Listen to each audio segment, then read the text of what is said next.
Hello दोस्तों, स्वागत है आपको और एक नई वीडियो में। दोस्तों, हम अपने मन में जिस चीज़ का विचार करोगे वही चीज़ तुम्हें मिलना शुरू होगी। अगर पैसे के बारे में विचार करते हो तो आपके पास पैसा आना शुरू होगा। अगर आप अपने प्यार के बारे में विचार करोगे तो आपको आपका प्यार जल्द ही मिलेगा। गौतम बुद्ध के अनुसार हम वही बनते हैं जो हम सोचते हैं। जिस तरह कोई व्यक्ति बुरी सोच के साथ बोलता या काम करता है तो उसे कष्ट ही मिलता है, वही यदि कोई व्यक्ति शुद्ध विचारों के बोलता या काम करता है तो उसकी परछाई की तरह खुशी उसका साथ कभी नहीं छोड़ती है। वही गौतम बुद्ध की यह कहानी जो आज हम आपको बताने जा रहे हैं। इसे सुनने के बाद आप जीवन की सभी समस्याओं को चुटकियों में हल करने में सक्षम रहेंगे। दोस्तों, एक बार की बात है, महात्मा बुद्ध प्रवचन दे रहे थे। प्रवचन में आसपास के बहुत से लोग शामिल थे। सभी लोग ध्यान से बुद्ध को सुन रहे थे। कुछ देर में प्रवचन समाप्त हो गया। तब लोगों ने बुद्ध को प्रणाम किया और अपने अपने घर को चल पड़े। पर एक युवक वहां पर ही बैठा रह गया। बुद्ध की नजर उस युवक पर पड़ी तो वे पूछ बैठे, क्या बात है, कोई जिज्ञासा है क्या? युवक बुद्ध के पास गया और प्रणाम करके बोला, प्रभु, बहुत उलझन में हो। जितना इस बारे में सोचता हूँ उतना ही उलझ जाता हूँ। कैसी उलझन है बातस? बुद्ध ने प्रश्न किया। युवक हाथ जोड़कर बोला, प्रभु, ये संसार कितना विशाल है। संसार में लाखों करोड़ों लोग निवास करते हैं, उनमें भी एक से बढ़कर एक विद्वान, कलाकार, योद्धा। ऐसे में उन सब के बीच में जैसे सामान्य प्राणी का क्या मूल्य है? युवक की बात सुनकर बुद्ध मुस्कुरा दिए। वे बोले, तुम्हारी जिज्ञासा का उत्तर मिल जाएगा, पर इसमें थोड़ा सा समय लगेगा। क्या तब तक मेरा एक छोटा सा काम कर सकते हो? प्रभु, ये तो मेरे लिए गर्व का विषय है कि मैं आपके काम आ सकूं। युवक ने पुनः अपने हाथ जोड़ दिए और कहा, आप आदेश करें। रघुवंश ने युवक को एक चमकीला पत्थर देते हुए कहा, तुम्हें इस पत्थर का मूल्य पता करना है, पर ध्यान रहे इसे बेचना नहीं है, सिर्फ इसका मूल्य पता करना है। जैसी आज्ञा प्रभु। ऐसा कहते हुए युवक ने बुद्ध से वह पत्थर ले लिया। उसने एक बार फिर से उन्हें प्रणाम किया और बाजार की ओर चल पड़ा। बाजार वहां से ज्यादा दूर नहीं था। युवक थोड़ी देर में वहां पहुंच गया। वह सुबह का समय था, इसलिए बाजार अभी ठीक से लगा नहीं था। वहां पर एक का दुख का दुकानदार ही थे। युवक ने जिज्ञासावश इधर उधर नजर दौड़ाई। उसे एक पेड़ के नीचे एक दुकानदार नजर आया। वह आम बेच रहा था। युवक उस दुकानदार के पास पहुंचा और उसे पत्थर दिखाते हुए बोला, क्या आप इस पत्थर की कीमत बता सकते हैं? दुकानदार एक चालाक व्यक्ति था। पत्थर की चमक देखकर वह समझ गया कि अवश्य ही यह कोई कीमती पत्थर है। वह बनावटी आवाज में बोला, देखने में तो कुछ खास नहीं लगता, पर मैं इसके बदले दशाम दे सकता हूँ। दुकानदार की बात सुनकर युवक को हल्का सा क्रोध आ गया। वह मन ही मन बताया, यह आदमी मुझे बेवकूफ समझता है। इतना सुंदर पत्थर और इसका मूल्य सिर्फ दशा, अवश्य ही यह झूठ बोल रहा है। युवक को चुप देखकर दुकानदार बोल उठा, क्या कहते हो, निकालूं आम? पर युवक ने दुकानदार को कोई जवाब नहीं दिया। मैं चुपचाप आगे बढ़ गया। सामने एक सब्जी वाला अपनी दुकान सजा रहा था।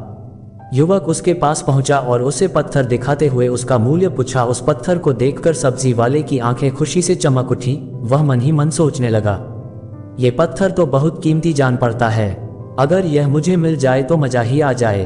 क्या हुआ भाई, कहाँ खो गए? युवक ने दुकानदार की तंद्रा थोड़ी। सब्जी वाला चौंकता हुआ बोला, कुछ नहीं, कुछ नहीं, मैं तो बस मन ही मन इसकी कीमत की गणना कर रहा था। वैसे मैं इस पत्थर के बदले एक बोरी आलू दे सकता हूँ। सब्जी वाले के चेहरे की कुटिलता देखकर युवक समझ गया कि ये दुकानदार भी मुझे मूर्ख बना रहा है। मुझे किसी और से इसका मूल्य पता करना चाहिए। ये सोचता हुआ युवक आगे बढ़ गया।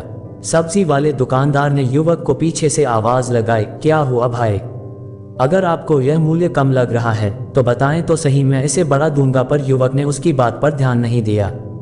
वह अब इधर उधर किसी ऐसे व्यक्ति को खोजने लगा जो जानकार हो और उस पत्थर की सही मूल्य बता सके। युवक को लग रहा था कि अवश्य ही यह कोई कीमती पत्थर है, शायद कोई जौहरी इसका सही मूल्य बता सके। ये सोचता हुआ युवक एक जौहरी की दुकान पर पहुंचा। जौहरी अपनी दुकान को अभी खोल ही रहा था। उसने युवक को अपनी दुकान की ओर आते हुए दूर से देख लिया था। साथ ही उसने युवक का हुलिया देखकर यह भी भाप लिया था कि यह कोई गरीब व्यक्ति है जो संभवतः कोई गहना बेचने आया होगा। जौहरी ने हाथ जोड़कर युवक को नमस्कार किया और मुस्कुरा कर पूछा, बताएं महोदय, मैं आपकी क्या सेवा कर सकता हूँ? युवक ने बुद्ध का दिया पत्थर अपनी हथेली पर रख दिया और बोला, इसका मूल्य पता करना था। पत्थर को देखते ही जौहरियों से पहचान गया कि यह बेशकीमती रूपी पत्थर है जो किस्मत वाले को मिलता है। वह बोला, पत्थर मुझे दे दो और मुझसे 1 रुपये ये ले लो। कहते हुए जौहरी ने पत्थर लेने के लिए अपना दाहिना हाथ बढ़ाया, पर तब तक युवक ने पत्थर को अपनी मुट्ठी में बंद कर लिया था। उसे पत्थर के मूल्य का अंदाजा हो गया था, इसलिए वह बुद्ध के पास जाने के लिए मुड़ गया। जौहरी ने उसे पीछे से आवाज लगाई, अरे रुको तो भाई, मैं इसके 50 लाख दे सकता हूँ। लेकिन युवक को वह पत्थर बेचना तो था नहीं, इसलिए वह रुका नहीं और दुकान के बाहर आ गया। पर जौहरी भी कम चालाक नहीं था। वह उस अनमोल पत्थर को किसी भी कीमत पर अपने हाथ से जाने नहीं देना चाहता था। वह दौड़कर उसके आगे आ गया और हाथ जोड़कर बोला, तुम ये पत्थर मुझे दे दो, मैं इसके बदले 1 करोड़ देने को तैयार हूँ। युवक को जौहरी की बातों में अब कोई रुचि नहीं रह गई थी।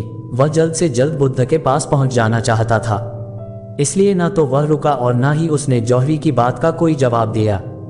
वह तेज तेज कदमों से बुद्ध के आश्रम की ओर चल पड़ा। जौहरी ने पीछे से आवाज लगाई, यह अत्यंत मूल्यवान पत्थर है, अनमोल है, तुम जितने पैसे कहोगे मैं दे दूंगा। ये सुनकर वह युवक परेशान हो गया। उसे लगा कि कहीं पत्थर के लालच में जौहरी उसे पकड़कर जबरदस्ती न करने लगे, इसलिए वह तेजी से आश्रम की ओर दौड़ पड़ा। युवक जब बुद्ध के पास पहुंचा तो वह बुरी तरह से हौंफ रहा था। उसे देखकर बुद्ध मुस्कुरा दिए, फिर भी उन्होंने अपने चेहरे से कुछ भी जाहिर नहीं होने दिया। वे बोले, क्या बात है, बस तुम कुछ डरे हुए से लग रहे हो। युवक ने बुद्ध को प्रणाम किया और सारी बात कह सुनाई। साथ ही उसने वह पत्थर भी उन्हें वापस कर दिया। बुद्ध बोले, आम वाले ने इसका मूल्य तासाम बताया, आलू वाले ने 1 बोरी आलू और जौहरी ने बताया कि यह अनमोल है। इस पत्थर के गुण जिसने जितने समझे उसने इसका मूल्य उसी हिसाब से लगाया। ऐसे ही यह जीवन है, प्रत्येक व्यक्ति खान से निकले है एक हीरे के समान है जिसे अभी तराशा नहीं गया है। जैसे जैसे समय की धार व्यक्ति को तराशती जाती है, व्यक्ति की कीमत बढ़ती जाती है। ये दुनिया व्यक्ति को जितना पहचान पाती है उसे उतनी ही महत्ता देती है।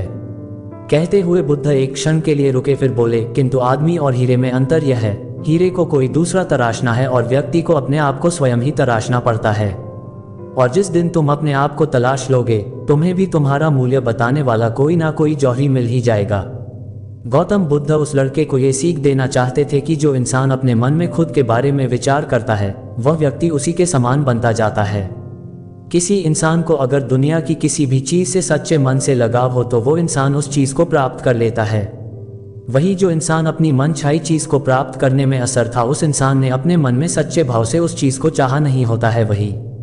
दोस्तों, गौतम बुद्ध की इस प्रेरणादायक कहानी को आप अपने मित्रों के साथ शेयर जरूर कीजिए ताकि उन्हें भी गौतम बुद्ध के असल ज्ञान के बारे में पता चल सके।